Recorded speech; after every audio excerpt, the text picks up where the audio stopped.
I'm really curious because like there's all this talk in the last like 4 years about like a Joel Schumacher cut of this film. Oh yeah, I am very curious whether that is a real thing or whether it's just like it's a real thing. Well, duh.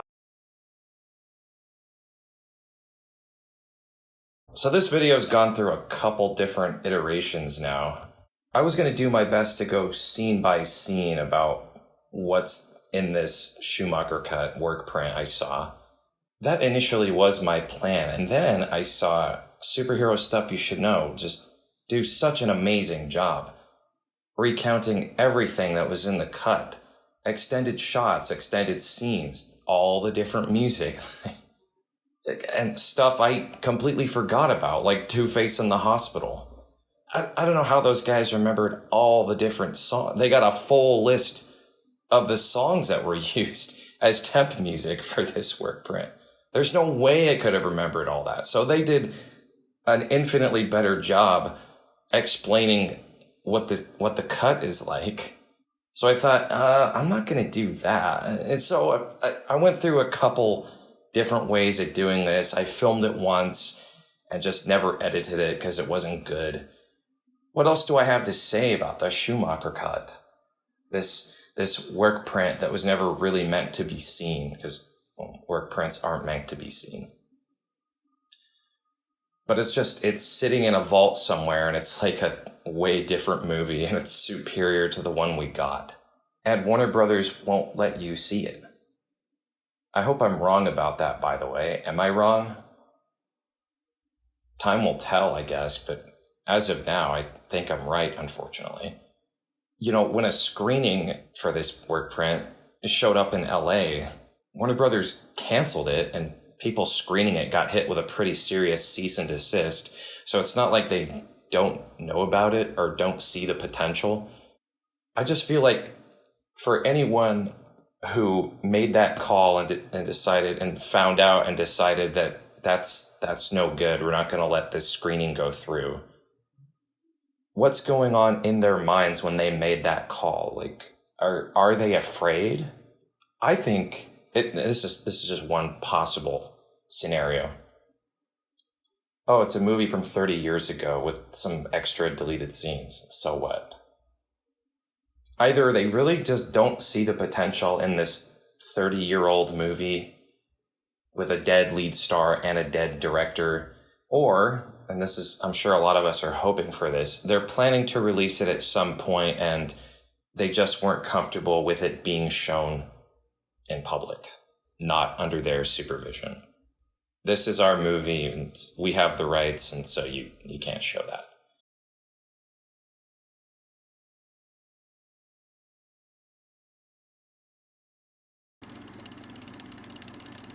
This work print I saw, though, is kind of old and is sort of like VHS quality and with a barcode, time code at the bottom throughout the whole thing. And so, like, they can't just throw that up on HBO Max and call it a profit. It does need work.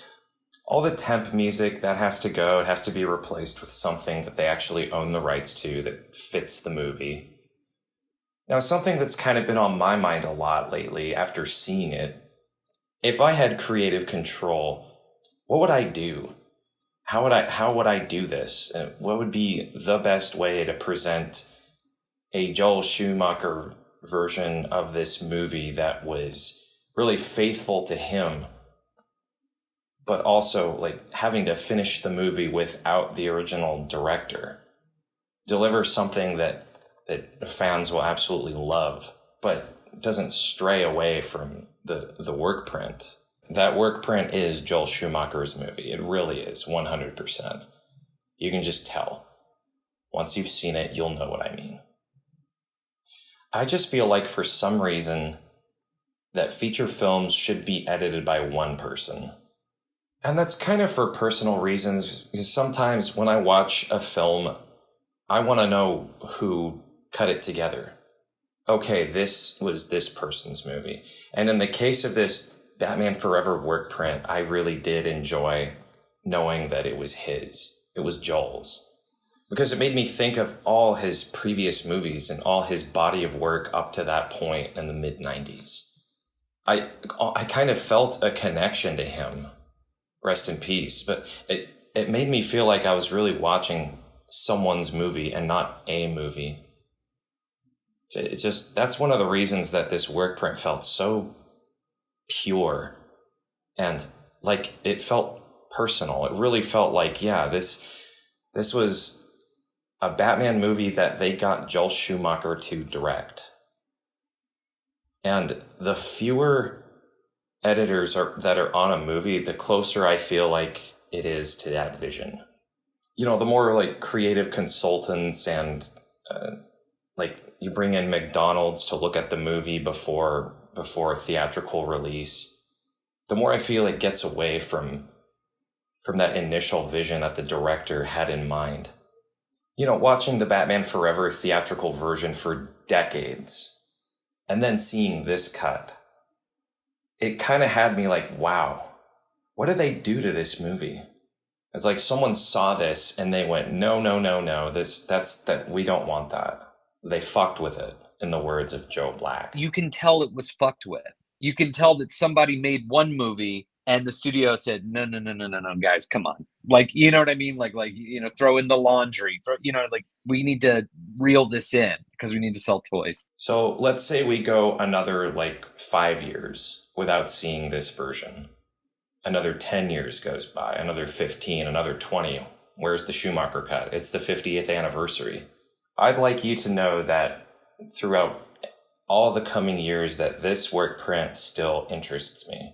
It will always interest me. Even after everyone sees it. Whether it's this dirty old work print that you end up seeing or it's like a fully restored HBO Max physical release, and until it gets released, there will not be a day where I do not want this to happen. I really want the whole world and anyone watching this video to one day see it. It's very important to me. That really is the main reason why I'm going to Los Angeles Comic-Con in September 2025. I haven't been to a Comic-Con in 9 years. I've been to lots of them, but I haven't been to one in almost a decade. And Ben Wan from Superhero Stuff You Should Know is hosting a Batman Forever 30th anniversary panel Q&A thing. We have Michael Uslan confirmed, and Janet Leigh and Scott Batchler. They're the people who wrote the movie. And their original script is way closer to the Schumacher cut. Before McDonald's and Warner's creative consultants butchered it. I think I should probably mention that I met the writers of this movie. I went to the Frida Cinema. They were showing Batman Forever with a Q&A with the Batchlers. May have heard about. And right out in the front lobby is someone signing pictures. It's Stickley. It's Ed Begley Jr. who was there. And this is really the first actor I've ever met from a Batman movie. And, the photo. Hang on.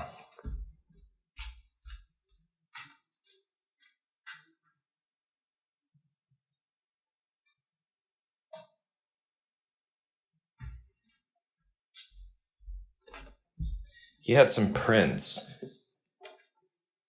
This was the only Batman photo he had at the... Can you see that there without any glare? There we go. This is the only print they had that for him to sign. The rest of them, but all from other movies that honestly I've never seen before. I figured this was an item that I would cherish for the rest of my life, or maybe not cherish, but something I would have with me for decades to come. You know, as long as it doesn't get lost in my collection, or, you know, items like this, they should be taken care of and preserved and, you know, it should be put under a frame or something. I should get this framed. Ed was just incredibly sweet. I looked down at some of his prints and it showed other movies he had been in, and I went, whoa, you were in a movie with Jeff Goldblum? And he'll talk to you and he'll answer any question, and look back on his filmography with such glee and fondness. He's lived a good life. He really has. You can just tell the way he speaks. So I was holding my print like this. It was almost time for the movie to start, the screening of Batman Forever, but I didn't move. I was looking at my print, and then I looked at him, and the thing about people is when they get to a certain age, they're very affectionate, and he really meant something to me, and I couldn't really put it into words, so I just held my print like this, and I looked into his eyes and he looked into my eyes, and I just wanted him to know that he was important to me.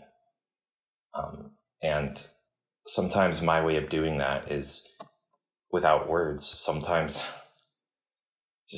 he's an older man now, so I felt like he understood that. He knew that I was really grateful to have met him. Back to work, Edward. The screening of Batman Forever took place, and afterward, the Q&A, which some of you may have seen now, it was filmed and it was published. There was someone who asked a question about the existence of the Schumacher Cut. It's a real thing. It's a real thing. I don't think it'll ever be shown. Is it? I'm not sure. Okay. So we have not seen it, but in some ways we have read it. Okay. Because basically it pulls a lot of material that was written, but not that was cut.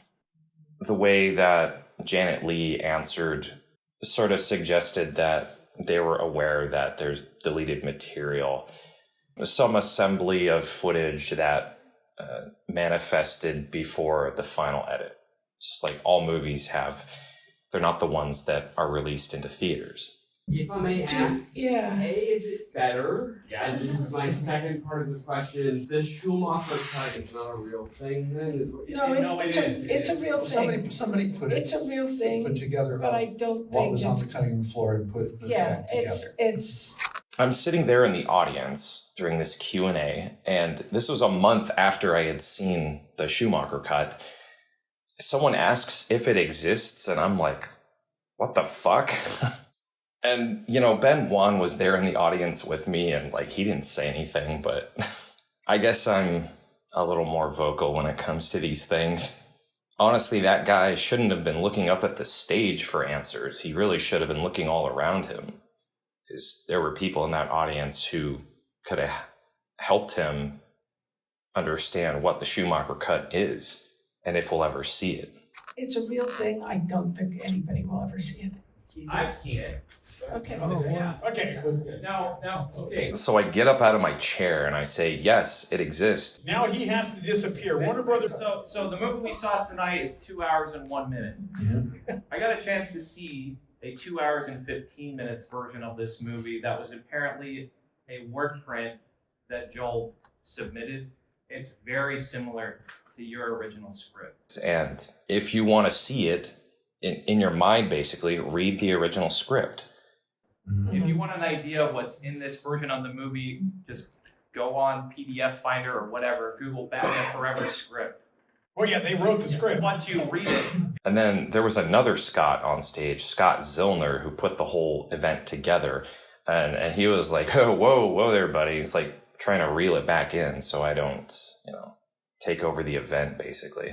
once you read it, it's a lot like this Schumacher Cut, which is basically the movie that Joel submitted. There's a little more of Arkham Asylum in it. Yeah. But it's not as significantly different as other directors' cuts have been. I think the tone is way darker though. It is Because darker. the temp music is different.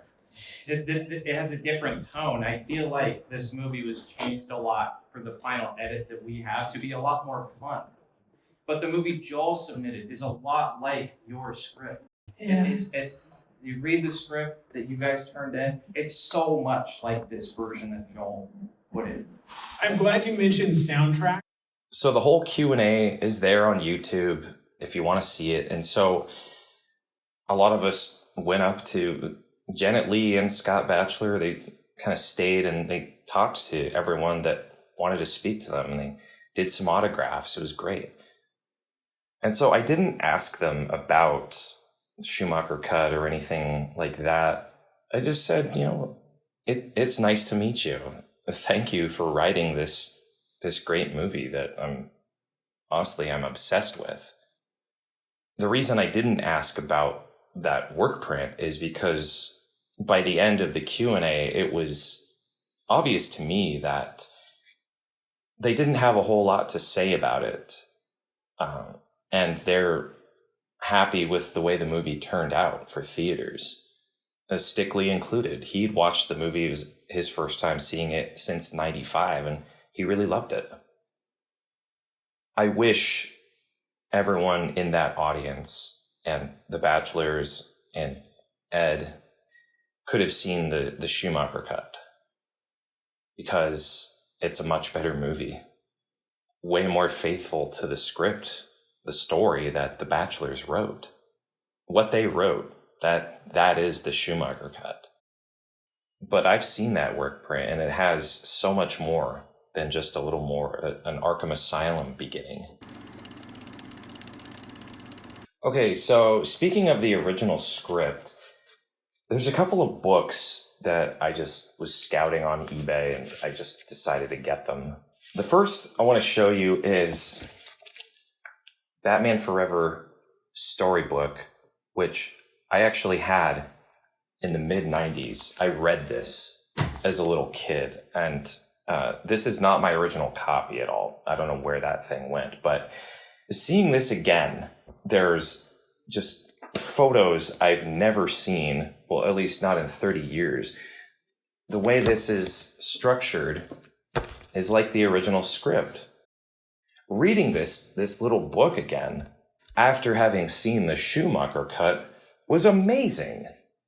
I'm not exaggerating, it was amazing. Seeing this book I read as a little kid and realizing it has the same structure as the fabled Schumacher Cut work print made me realize that it was there all along. You see what I'm saying here? Like, it's so cool to realize that the clues were there all along.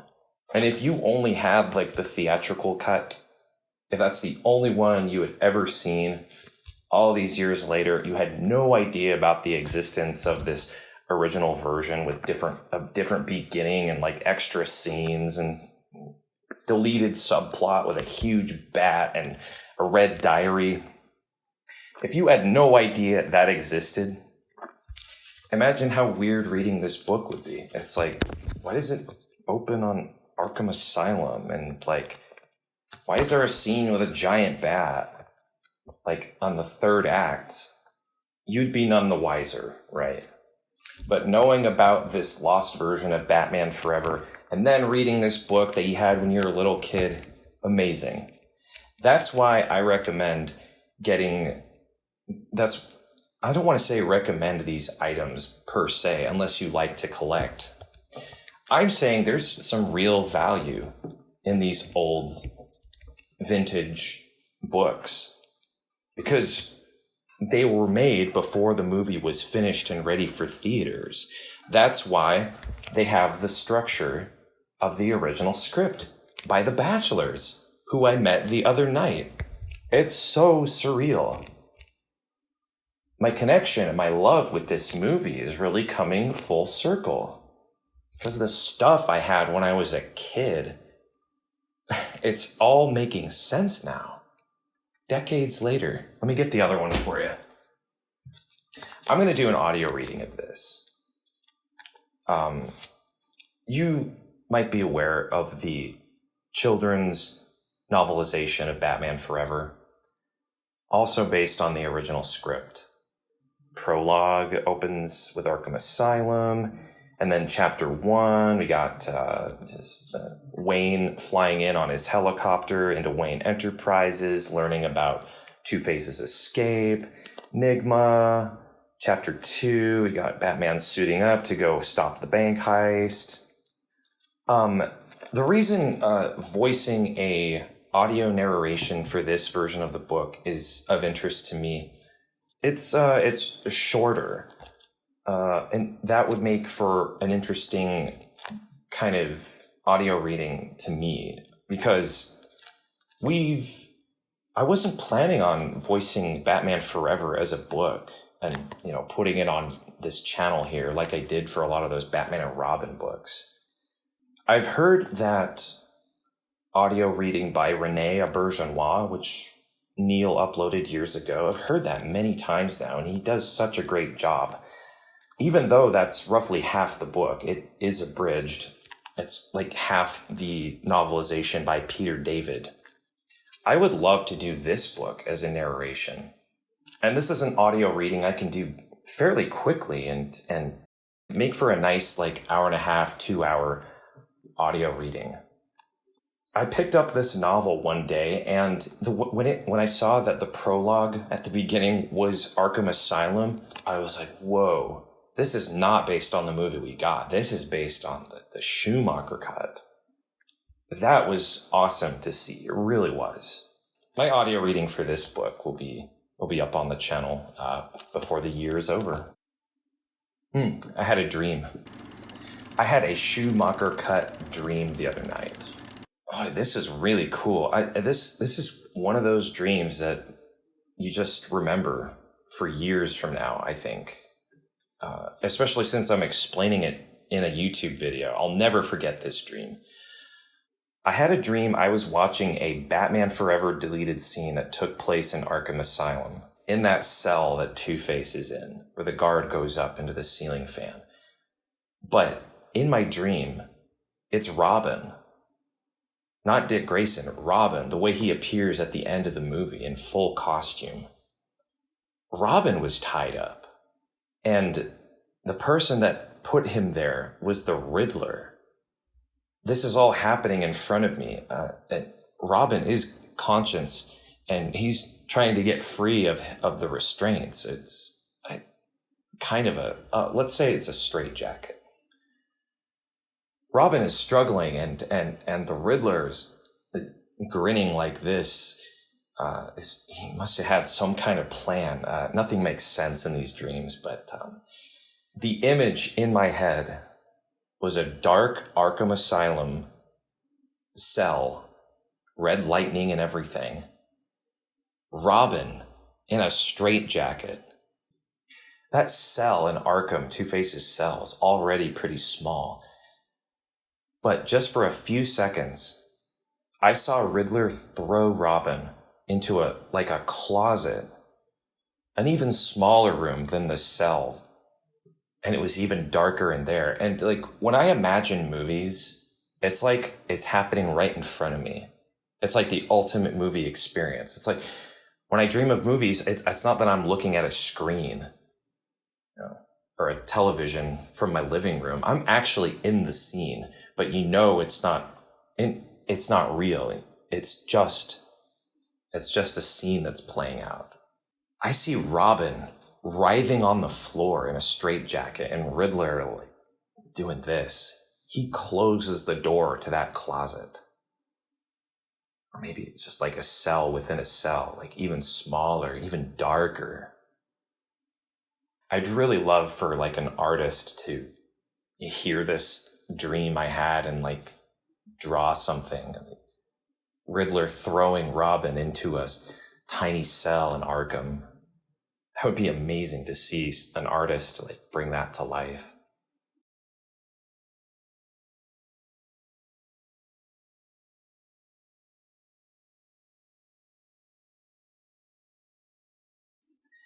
When I woke from the dream, it reminded me why this work print is so important to me. It reminded me of those chills and awe that I felt when watching the Schumacher Cut. Stuff I had no idea existed. I suppose I want to explore a little why I enjoy rallying for the release of this work print. Cut Schumacher tweeted something The tweet was, "We got something." That's all it was. We got something. Myself and a lot of commenters were thinking, is it happening? Are they going to give us what we want? Is it going to be released? That's what I was thinking. And my next thought was, well, wait a minute. Well, what did I do to really contribute? I haven't even gone to Comic-Con yet. I had a plan to have a picket sign and just stand out there all day, raising awareness to get this cut released.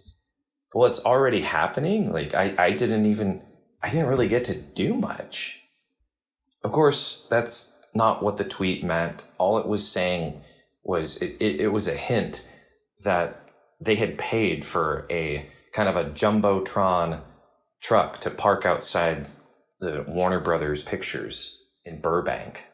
It had clips of Akiva Goldsman and news articles and YouTubers and clips and deleted scenes from the movie. They did a brilliant job with that truck. I was there for 2 days. A few minutes after the shock wore off, because I was shocked, or I was a little tense. I thought that the Schumacher Cut would be released, and I had no part in getting it done, is what it felt like. But everything was fine. I settled down. I realized that the war, if you want to call it that, is still far from over. What it made me realize is that it really feels good to want something like this, and to know that other people want it too. Once you get what you want, let's say this version of the movie was publicly available. Anyone can watch it. And so people see it and they start posting their YouTube reviews and tweets, and they tell their friends about it, or they have public screenings. It's great. And physical releases too. And it's perfect. It's everything you hoped it would be. A few months later, the excitement kind of dies down. It's not completely over. It's not forgotten about. But the movie that you wanted so much is finally seen by everyone, and you own it physically. That's really the destination. The journey, for me, is the part that I enjoy the most. And so the reason that cut Schumacher's tweet, "We got something," it kind of shocked me. I wasn't ready for this journey to be over. It felt like the whole thing was under promise. And so I'm glad where we are now. I'm enjoying this ride. I'm glad that you're on this ride with me. And you are part of it. Don't kid yourself and act like you're not. You're more important than you think you are. I like doing this, is what it made me realize. And we still have a long way to go. I want to go to Comic-Con and talk to tons of people about this unreleased work print. I'm not as excited to talk to people about a movie that already exists. I'm fascinated to speak with anyone really who's interested in Batman or Joel Schumacher about a movie that doesn't exist yet, but could exist. So I'm really looking forward to LA Comic-Con and all future events where anyone wants to talk about this movie, and whether it's the movie we got or the movie we didn't get. I really, really enjoy discussing Batman Forever. One last thing, I want to talk about Alien 3, the Legacy Cut. It's a new fan edit from Project A34K. This was more or less directed by two guys. And they had lots of help from friends and other creatives. They brought other people on board to get it finished and make Alien 3 look really, really good. Some of the stuff they've done here to make the scenes look better, and they changed the color palette of the movie to give it a particular mood that's striking and bold. This movie just looks so good. And they combined the two available versions, the theatrical cut and the assembly cut. And their website really explained why they made the choices that they made to include this scene but not include this scene. They took out the scene of the alien birthing from an ox. They kept the scene of the alien birthing from a dog. The subplot with Golic, the serial killer, freeing the alien, that's reinstated for this cut. That kind of Nine Inch Nails guitar music by Elliot Goldenthal during the rape scene, that was taken out. And for every kind of bold creative choice that they made, there's a chapter or a sort of paragraph on their website explaining it. I saw it a few months ago. I was just brought to tears. I was cheering. I was mournful. I was amazed. It's the definitive way to watch Alien 3. It really is. And, Alien Theory did a review of this fan edit, and he said it's the best fan edit to a movie he has ever seen. And I absolutely agree with him. This edit took 5 or so years to complete. The new alien rod puppet special effects, they look so much better. That alien belongs in those running corridor attack scenes. Its movements are so much more fluid. So I've seen the legacy cut of Alien 3 a few times now, and I still enjoy it a lot. I just want to say that the journey of wanting to see this cut was pretty much half the fun. And the other half was, of course, seeing it. Just remember to enjoy the journey is the lesson here. The journey is very important. And so all of us are on this journey to get this superior version of Batman Forever released, or, at least seen is important. I've seen it and it's not exactly released. It was a file on someone's thumb drive. That's just how things happen sometimes. Work prints leak, Alien 3's work print leaked. And yeah, it's in pretty bad quality, but it's still watchable. It makes you wonder how good these movies would look if they were, given some love and a budget and attention, a restoration. A few years ago, it was cool to see Sylvester Stallone recut Rocky IV and have it go into theaters and on demand. That was a dream come true. Re-edits of old movies will always interest me because I've always loved editing. The editor of a feature film has a lot of power. So yeah, Alien 3, the legacy cut, I wanted it for a long time, finally got it. I've seen it a few times now. And it's just like a little movie icon on my desktop. You double click and it starts to play, beginning to end.